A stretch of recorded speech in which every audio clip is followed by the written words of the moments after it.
A couple of months back, I had a pretty interesting interaction with my mom about her experiences with a certain film. In the dead of night, as I sat there comfortably in my $20 office chair working on my Smiling Friends fan art as I sat there watching football clips and workout funny moments on YouTube, I heard the muffled and Oscar-almost-winning sounds of jazz and relationship problems emanating from the other room. As I went to inspect, I found out that the woman who doomed humanity by bringing me into this world was indulging in a night of viewing the film La La Land. I immediately felt a sense of excitement with every single neuron in my brain feeling like an entire bag of Pop Rocks doused in water, since La La Land is a film that is very near and dear to my heart.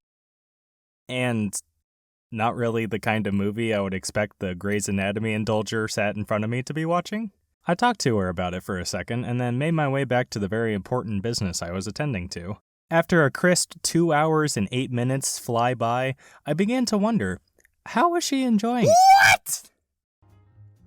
That might be the worst movie I think I've ever seen in my entire life!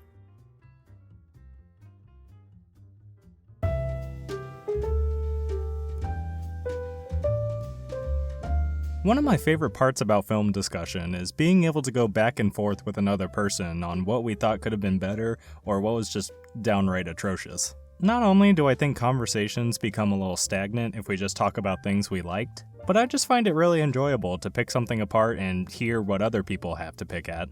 However, I've noticed a consistent trend with certain films such as a certain LA Land, where some people criticize the film for being, quote, too sad. Well, how about you suck eggs and suck it up, because the artistry is nothing short of fantastic, you half-baked, basic caramel macchiato looking. Okay, but for real.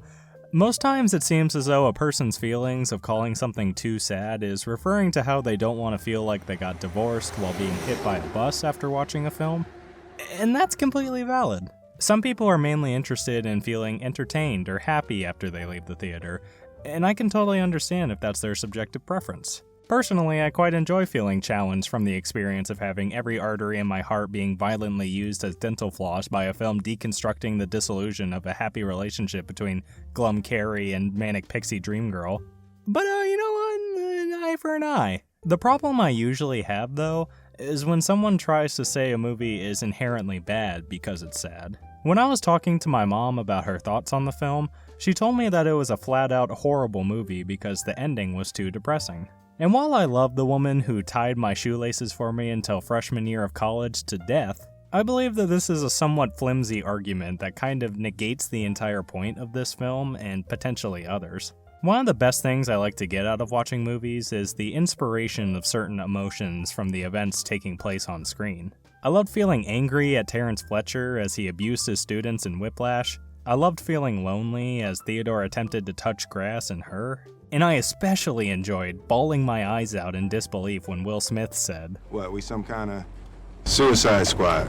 The goal of these films is to elicit some sort of emotion that, for most intents and purposes, usually isn't a very enjoyable feeling. While some people may see this as counterintuitive, the process of experiencing anger, sadness, or even disgust is enjoyable because it's challenging in the same way the real world is challenging. La La Land is the perfect example of this because it doesn't shy away from the tribulations and situations where you and your significant other realize you fundamentally don't like the way the other person chews their food, so you instantly file a divorce along with 13 different restraining orders spanning across multiple different countries. Not speaking from experience or anything. When I first sat down to watch this middle finger to modern movie musicals, I remember enjoying it but not really connecting to it past looking at all the pretty colors and rules of third. Mia and Sebastian's relationship definitely intrigued me with how expertly written it was, but I ended up becoming bored with the movie as a whole midway through due to some seemingly repetitive scenes. But that all changed whenever... Okay, alright, I know how this is gonna sound, okay? But guys, I promise this isn't a joke, okay? So it all changed whenever I got a girlfriend.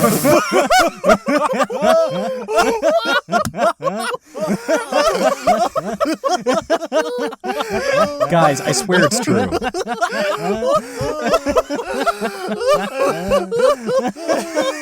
Oh yeah? Well, then we got into a really messy and depressing breakup.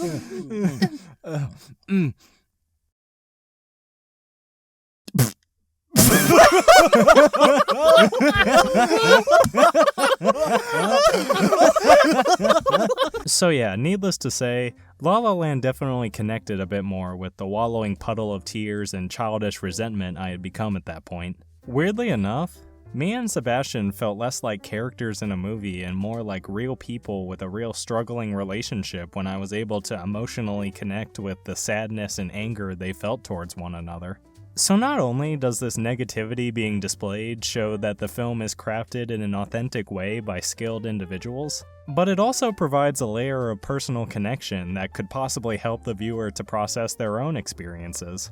However, I will be the first to admit that La La Land in particular is guilty of stringing the audience along with the ungodly amount of subverting expectations. The experience of watching this film can essentially be summed up as being taken to prom in your really cute dress, having the door open for you as you enter your date's Camaro, grabbing punch with him as you both laugh about how bad of a dancer your friends are, being driven back to your place as you both talk about how amazing the night was, having your hair brushed to the side of your face by his tender and loving touch, and then he just flat out doesn't kiss you.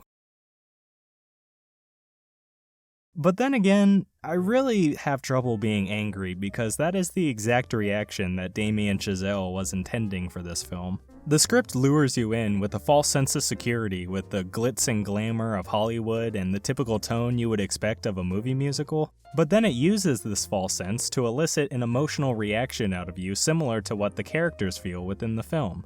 I felt tricked by the filmmakers, just like how I felt tricked by the promising prospect of entering a new relationship, only for it to end about as well as my first relationship in first grade, where I was the first kid to show affection by biting his girlfriend.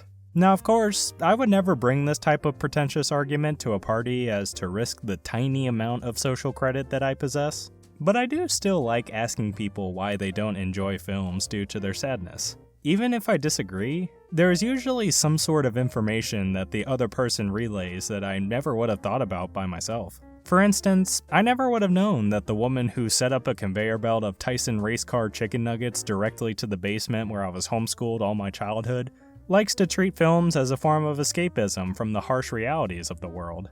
I think it's better to go back and forth with the opposing party in a constructive way, trying to glean as much as you can about their perspective, rather than seeing the other person as an inferior lobotomite whose opinion needs to be persuaded or else my fractured ego will suffer getting curb stomped right then and there. Unless it's funny, of course. Then by all means, I will call them a rust-munching, ankle-biting, half-witted douche canoe, mouth-breathing turd burglar in the most joshing way possible. Anyways, that's all. Hope you enjoyed.